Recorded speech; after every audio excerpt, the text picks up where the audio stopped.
доволі швидко краще. Ну от і ви, ваше міністерство, і прем'єр кажуть про те, що це якийсь там певний рух, про те, що буде покращуватися інвестиційний клімат, про те, що створюються передумови для зростання. Водночас, в реальності, ми бачимо вихід з ринку там 2 тютюнових компаній, які входили, одна з них в трійку найбільших платників податків України. Не вихід, а тимчасову зупинку виробництва. Я думаю, нам вдасться все-таки спокійно. Я не думаю, що ця ситуація завершиться виходом з ринку, колапсом виробництва тощо. Так, але ж фабрика в Прилуках закривається. Фабрика, вона не закривається, вона поки що зупинила виробництво.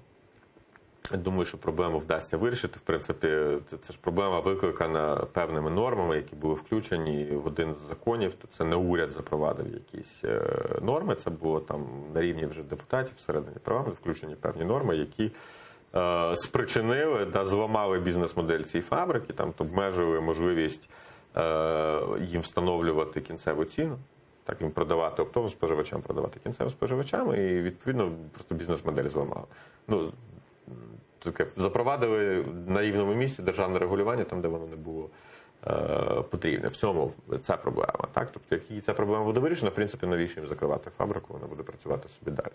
Тому я не думаю, знову ж таки, цю бізнес-модель повернете назад? Ну, парламент поверне. Парламент поверне. Це питання до парламенту, але я думаю, що депутати налаштовані все-таки не там руйнувати економіку, якось її нормально розбудовувати.